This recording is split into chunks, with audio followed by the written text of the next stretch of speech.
الحمد لله رب العالمين والصلاة والسلام على سيد الأنبياء والمرسلين أما بعد فأعوذ بالله من الشيطان الرجيم بسم الله الرحمن الرحيم الصلاة والسلام عليك يا رسول الله وعلى آلك وصحابك يا حبيب الله الصلاة والسلام عليك يا نبي الله وعلى آلك وصحابك يا نور الله۔ فرمان آخر نبی رسول ہاشمی صلی اللہ تعالی وسلم اپنی مجلسوں کو مجھ پر درود پاک پڑھ کر آراستہ کرو، تمہارا مجھ پر درود پاک پڑھنا روزی قیامت تمہارے لیے نور ہوگا۔ تیری ایک ایک ادا پر اے پیارے 100 درودیں فدا ہزار سلام، وہ سلامت رہا قیامت میں پڑھ لیے جس نے دل سے 4 سلام۔ اللہ پاک کے آخری نبی رسول ہاشمی مکی مدنی محمد عربی صلی اللہ علیہ وسلم نے فرمایا ان اعظم الایام عند اللہ یوم النحر، بے شک اللہ پاک کے ہاں سب سے عظمت والا دن یوم نحر یعنی قربانی کا دن ہے۔ اے عاشقان رسول، الحمدللہ آج یوم النحر یعنی قربانی کا دن ہے۔ اللہ پاک کا کروڑ احسان کہ اس نے ہمیں ایک بار پھر یہ مبارک دن دیکھنا نصیب فرمایا۔ آج کے دن یعنی 10 ذو الحجہ کو حاجی مینا میں پہنچتے، رمی جمعرات کرتے یعنی شیطان کو کنکریاں مارتے اور قربانیاں کرتے ہیں۔ اللہ پاک عاشقان رسول حاجیوں کے صدقے ہمیں بھی حج کی سعادت نصیب فرمائے، ہم بھی عرفات و مزدلفہ اور مینا پہنچیں۔ مینا شریف میں وہ مقام ہے جہاں حضرت ابراہیم علیہ السلام نے بے مثال قربانی پیش فرمائی تھی۔ کاش ہمیں بھی مینا میں پہنچ کر قربانی کرنے کی سعادت مل جائے۔ یا رب پھر اوج پر یہ ہمارا نصیب ہو، سوئے مدینہ پھر ہمیں جانا نصیب ہو، حج کا سفر پھر اے میرے مولا نصیب ہو، عرفات کا مینا کا نظارہ نصیب ہو۔ حضرت مخنف بن سلیم ازدی رضی اللہ تعالی عنہ صحابی رسول ہیں، فرماتے ہیں نماز عید فطر کے لیے جانا عمرے کے برابر ہے اور عید الاضحیٰ کے روز نماز عید کے لیے جانا حج کے برابر ہے۔ سرور عالم نور مجسم شاہ بنی آدم رسول محتشم صلی اللہ علیہ وسلم نے فرمایا ایام مینا یعنی 10، 11 اور 12 ذی الحجہ کھانے پینے اور ذکر اللہ کے ایام ہیں۔ ایک حدیث پاک میں آپ صلی اللہ علیہ وسلم نے ایک صحابی رضی اللہ عنہ کو بھیج کر اعلان کروایا لوگوں ان دنوں میں روزہ مت رکھو، بے شک یہ کھانے پینے اور ذکر اللہ کے ایام ہیں۔ معزز سامعین، عید الاضحیٰ اور ایام تشریق یعنی 10، 11، 12 اور 13 ذو الحجہ کا روزہ رکھنا شریعت میں منع ہے۔ مفتی احمد یار خان نعیمی رحمۃ اللہ علیہ فرماتے ہیں یہ 4 دن بندوں کو مہمانی کے دن ہیں جن میں اللہ کریم میزبان ہے اور بندے مہمان ہیں، اس لیے ان دنوں میں روزہ رکھنا گویا اللہ پاک کی دعوت سے انکار کرنا ہے۔ ان دنوں میں کھاؤ اور خوب اللہ کا ذکر کیا کرو۔ اللہ پاک کے آخری نبی رسول ہاشمی صلی اللہ علیہ وسلم نے فرمایا عیدین یعنی عید الفطر اور عید الاضحیٰ کو تحلیل یعنی لا الہ الا اللہ، تقدیس یعنی سبحان اللہ، تحمید یعنی الحمدللہ اور تکبیر یعنی اللہ اکبر کے ساتھ آراستہ کرو۔ مکاشفۃ القلوب میں ہے عید والے دن 300 بار سبحان اللہ الحمد پڑھ کر تمام فوت شدہ مسلمانوں کو ایصال ثواب کر دیا جائے۔ اس کی برکت سے ہر مسلمان کی قبر میں 1000 انوار داخل ہوں گے اور جب پڑھنے والا قبر میں جائے گا تو اس کی قبر میں بھی 1000 انوار داخل ہوں گے۔ مشورہ ہے کہ عید کے دن کا یہ مخصوص عمل نماز عید پڑھنے کے فوراً بعد کر لیا جائے تاکہ دن بھر میں قربانی کی مصروفیات، مہمانوں کی رونق، رنگ برنگے کھانوں میں کہیں سستی غافل نہ ہو جائے۔ اللہ پاک ہمیں عمل کی توفیق عطا فرمائے۔ معزز سامعین، الحمدللہ آج عید کا دن ہے، خوشی کا دن ہے، اللہ پاک کی مہمانی قبول کرنے اور کثرت سے ذکر اللہ کرنے کا دن ہے۔ آج کا دن لہو لعب یعنی کھیل کود اور فضولیات میں مصروف ہونے کے بجائے کثرت سے اللہ پاک کا ذکر کیجیے، اللہ پاک کا شکر ادا کیجیے۔ علماء فرماتے ہیں اللہ پاک نے دنیا میں ہمیں 3 عیدیں عطا فرمائی ہیں، نمبر 1 عید جمعہ، نمبر 2 عید الفطر، نمبر 3 عید الاضحیٰ۔ جنت میں بھی یہی دن عید کے ہوں گے اور جنت میں عید منانے کا اندازہ یہ ہوگا اللہ پاک اہل جنت کو جمعہ کے دن، عید الفطر کے دن اور عید الاضحیٰ کے دن اپنے دیدار سے مشرف فرمایا کرے گا۔ سبحان اللہ، اے جنت کے طلبگار معزز سامعین، دنیا کی عید فضولیات سے بچتے ہوئے اللہ پاک کے ذکر میں اس کی اطاعت و فرمانبرداری کرتے ہوئے گزاری انشاءاللہ الکریم۔ اللہ پاک کے فضل سے اس کے پیارے محبوب صلی اللہ علیہ وسلم کی شفاعت سے جنت بھی نصیب ہوگی اور جنت میں رب کریم کے دیدار کے مزے لیتے ہوئے عید منانے کی سعادت بھی مل جائے گی۔ اللہ پاک ہم سب کو عید کا یہ مبارک دن گناہوں سے بچ کر اچھے کاموں میں گزارنے کی توفیق عطا فرمائے۔ گناہوں سے مجھ کو بچا یا الہی، بری عادتیں بھی چھڑا یا الہی، خطاؤں کو میری مٹا یا الہی، مجھے نیک خصلت بنا یا الہی۔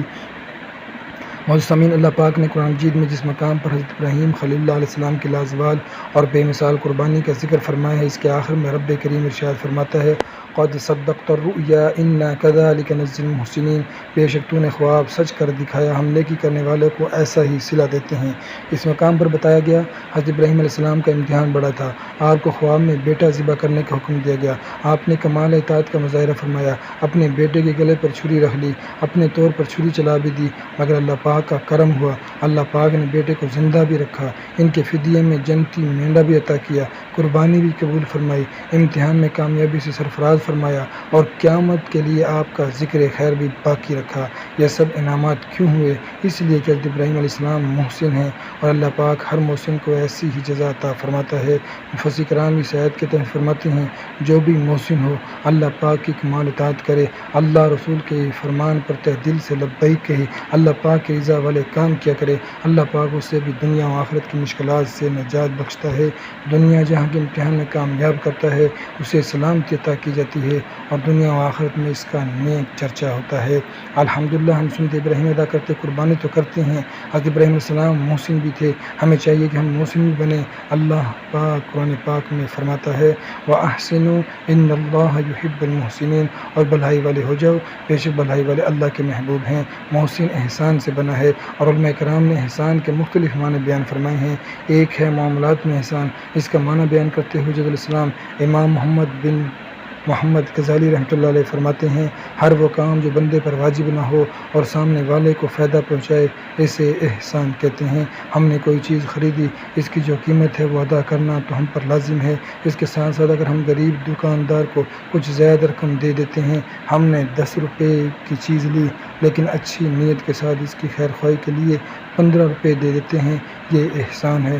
اسی طرح کسی غریب کی مدد کر دینا، بھوکے کو کھانا کھلا دینا، پیاسے کو پانی پلا دینا، دکھیارے کا دکھ بانٹ لینا، قرضہ دار کا قرض معاف کر دینا، پریشان حال کی پریشانی دور کر دینا، یہ سب احسان کی صورت ہے۔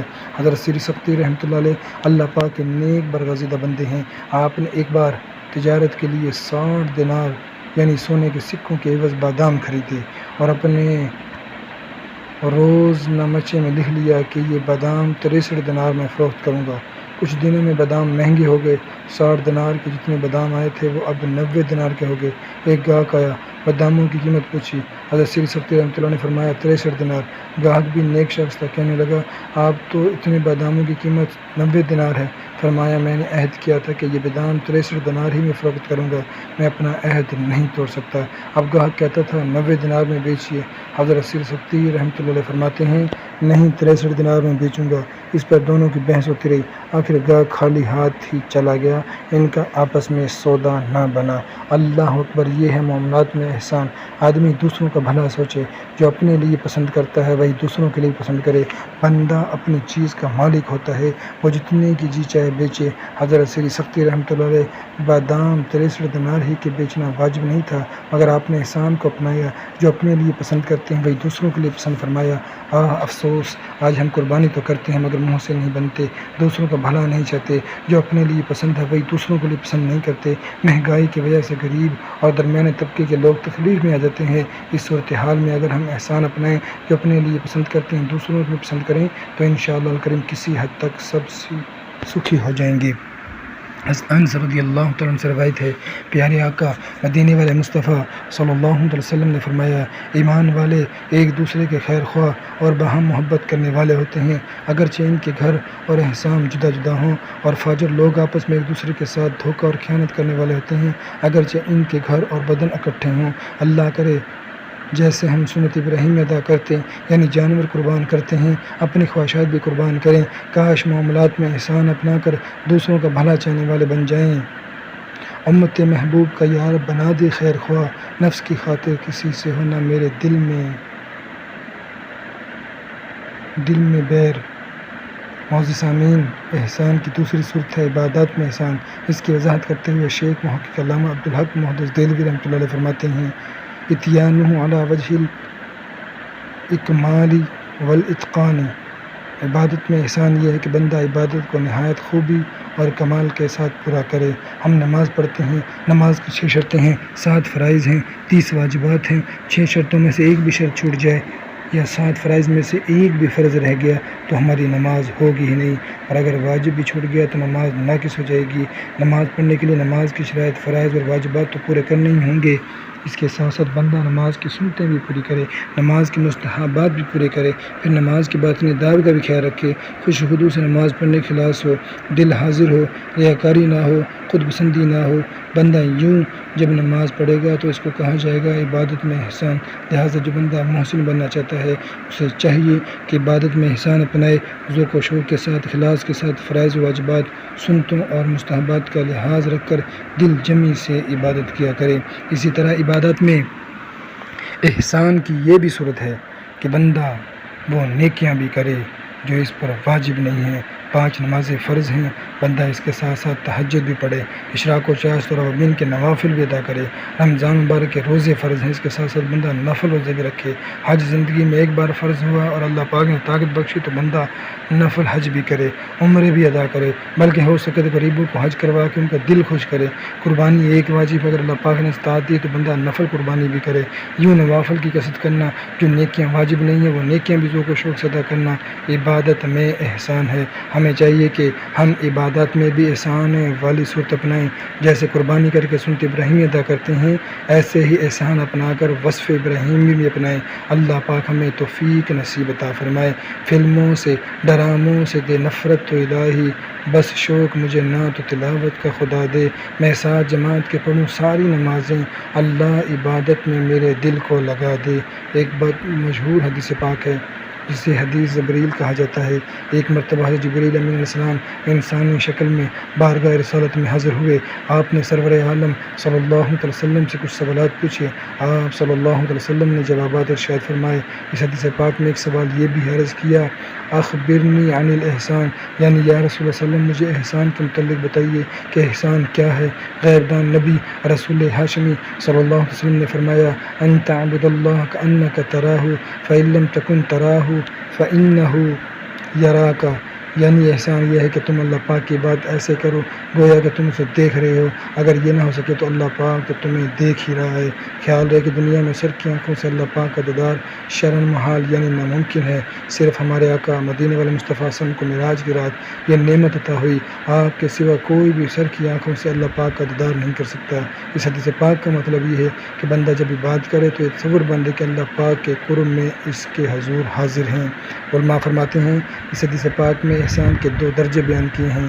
احسان کا بلند ترین درجہ ہے مشاہدہ، یعنی اللہ پاک کی بات میں تصور جما کر، نہ کہ گویا میں اللہ پاک کے قرب میں اس کے حضور حاضر ہوں، بندے پر ہیبت طاری ہو، دل خوف خدا سے کانپ رہا ہو، اعضاء اللہ پاک کی تعظیم میں جھکے ہوں، غرض دل اور جسم ماضی کا پیکر بنے اللہ پاک کے حضور عبادت میں مصروف ہوں۔ حضرت ابراہیم علیہ السلام کے متعلق منقول ہے، آپ جب نماز پڑھتے تو آپ پر خوف و ہیبت طاری ہوتی، آپ کے سینے سے ہنڈیاں ابلنے کی آواز آتی جو 1 میل دور سے سنی جاتی تھی۔ آپ کی عاجزی کا یہ عالم تھا کہ خوف خدا کے سبب خوب رویا کرتے۔ حضرت جبرائیل علیہ السلام حاضر ہو کر تسلی دیتے، کہتے اے ابراہیم علیہ السلام آپ اللہ پاک کی خلیل ہیں۔ حضرت ابراہیم علیہ السلام فرماتے ہیں جبرائیل کہ مجھ پر خوف خدا کا غلبہ ہوتے میں بھول جاتا ہوں کہ میں اللہ پاک کا خلیل ہوں۔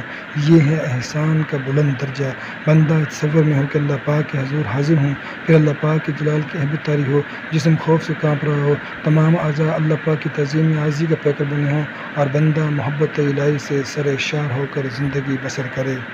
اور سامعین، احسان کا یہ اعلیٰ درجہ یعنی درجہ مشاہدہ کیسے ملتا ہے، اس تعلق سے حضور داتا گن بخش علی حضور رحمۃ اللہ نے روایت ذکر کی، لکھتے ہیں اپنے پیٹ کو بھوکا رکھو، لالچ کو چھوڑ دو، جسم کی آرائش مثلاً فحش پرستی کو ترک کر دو، اپنی خواہشات کو کم کرو، جگر کو پیاسا رکھو تاکہ ہمارے دل اللہ پاک کا مشاہدہ کر سکیں۔ معزز سامعین، احسان کا دوسرا درجہ ہے درجہ اخلاص، مراقبہ، یعنی اللہ پاک کی بات میں اس تصور کے ساتھ کرنا کہ اللہ پاک مجھے دیکھ رہا ہے، لہٰذا بندہ کسی اور کی طرف توجہ نہ کرے، ریاکاری وغیرہ سے بچے، اخلاص کی تصویر بنا اللہ پاک کی عبادت میں مصروف ہو۔ پیارے آقا مدینے والے مصطفیٰ صلی اللہ علیہ وسلم نے فرمایا، افضل ایمان یہ ہے کہ تم یقین کر لو کہ میں جہاں بھی ہوں اللہ میرے ساتھ ہے۔ حضرت سہل بن عبداللہ تستری رحمۃ اللہ علیہ فرماتے ہیں، میں 3 سال کا تھا، رات کو اٹھ کر اپنے ماموں حضرت محمد بن صفار رحمۃ اللہ علیہ کو دیکھتا۔ ایک دن ماموں جان نے مجھ سے فرمایا کہ تم اللہ کو یاد نہیں کرتے جس نے تمہیں پیدا کیا؟ میں نے پوچھا میں اللہ پاک کو کیسے یاد کروں؟ فرمایا جب رات کو سونے لگو تو زبان کو حرکت دیے بغیر دل میں 3 مرتبہ یہ کلمات کہو، اللہ معی، اللہ ناظر الیہ، اللہ شاہدی، اللہ میرے ساتھ ہے، اللہ مجھے دیکھتا ہے، اللہ میرا گواہ ہے۔ فرماتے ہیں میں نے چند رات یہ کلمات پڑھے، پھر ماموں کو بتایا، انہوں نے فرمایا اب ہر رات 7 مرتبہ پڑھا کرو۔ میں نے ایسا ہی کیا، پھر ماموں جان کو بتایا، فرمایا اب روزانہ 11 مرتبہ یہی پڑھا کرو۔ فرماتے میں اسی طرح پڑھتا رہا تو میرے دل میں اس کی لذت محسوس ہوئی۔ جب 1 سال گزر گیا تو ماموں جان نے فرمایا میں نے جو کچھ سکھایا ہے اسے قبر میں جانے تک ہمیشہ پڑھتے رہنا، انشاءاللہ الکریم تمہیں دنیا و آخرت میں نفع دے گا۔ حضرت سہل فرماتے ہیں میں نے کئی سال تک ایسا ہی کیا تو میں نے اپنے اندر اس کی بے انتہا لذت پائی، میں تنہائی میں اس کا ذکر کرتا رہا۔ پھر ایک دن میرے ماموں جان نے فرمایا اے سہل، اللہ پاک جس شخص کے ساتھ ہو اسے دیکھتا ہو اور اس کا گواہ ہو، کیا وہ اس کی نافرمانی کرتا ہے؟ ہرگز نہیں، بس تم اپنے آپ کو گناہوں سے بچانا۔ معزز سامعین، یہ ہے احسان، بندہ اس تصور میں رہے کہ اللہ پاک مجھے دیکھ رہا ہے، لہٰذا گناہوں سے بچے، فرائض و واجبات تو پورے کرنے ہی ہیں، نفل نیکیاں بھی کرے، اخلاص اپنائے، عاجزی کا پیکر بنے، دل میں خوف خدا بڑھائے، ہیبت الہی سے کامتا رہے، اللہ پاک کی کمال تعظیم کرے اور محبت الہی سے سرشار ہو کر زندگی بسر کرے۔ آج عید الاضحیٰ کا دن ہے، آج ہم سنت ابراہیمی ادا کریں گے، جانور قربان کیے جانے کی کریں گے۔ نیت کیجیے کہ اس کے ساتھ ساتھ ہم آج ہی سے وصف ابراہیمی یعنی احسان بھی اپنائیں گے۔ یقین مانیے اصل عید یہی ہے۔ علماء فرماتے ہیں عید کا معنی ہے خوشی کرنا۔ خوشی 2 قسم کی ہے، ایک ہے عقل مند کی خوشی اور ایک ہے غافل انسان کی خوشی۔ غافل انسان لہو لہب یعنی کھیل کود اور فضولیات وغیرہ پر خوش ہوتا ہے، مگر عقل مند بندہ اللہ پاک کے ذکر سے، نیک کاموں سے خوش ہوتا ہے۔